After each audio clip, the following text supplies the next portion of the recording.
चला तर मंडळी, आज आपण मौसूद पुरणपोळी बनवूयात। त्यासाठी इथे 1 वाटी डाळ घेतली, स्वच्छ धुवून घ्यायची। यामध्ये मीठ, हळद आणि कुकरला लावून 3 शिट्ट्या काढायच्या आहेत। त्यानंतर 1 वाटी गूळ घ्यायचा आहे। इथे 7 चपात्या होतील इतकी कणिक घेतलेली आहे। आता ही छान चाळून घ्यायची। यामध्ये थोडीशी हळद घालायचं आहे, त्यानंतर थोडंसं मीठ घालायचं आहे आणि पाण्याने मळून घ्यायचे आहे। इथे 3 चमचा एवढं तेलाचा वापर केलेला आहे आणि अगदी मौसूद अशी कणिक मळून छान भिजत ठेवलेले आहे। इथे कणिक भिजलेली आहे तोपर्यंत इथे पुरण तयार करून घेऊया। मस्त गरगरीत शिजलेली डाळ आहे ती पाण्यापासून वेगळी करायची।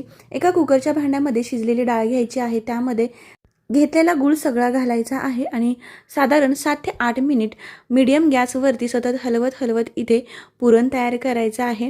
तुम्ही इथे पाहू शकता, सुरुवातीला पुरण एकदम पातळ झालेलं आहे, पण वेळ घेऊन एक 10 मिनिटांमध्ये छान असं एकसारखं मौसूद घट्ट असं पुरण तयार होतं। यामध्ये वेलची सुंठ पावडर घालायची आहे। त्यानंतर हे गरम आहे तोवरच चाळणीवरून चाळून काढायचं आहे, म्हणजे एकसारखं लोण्याचा गोळा असल्यासारखं मौसूद असं पुरण तयार होतं। इथे पुरण तयार झालेलं आहे, कणिक झालेले आहे। एकसारखे समान गोळे घ्यायचे आहेत।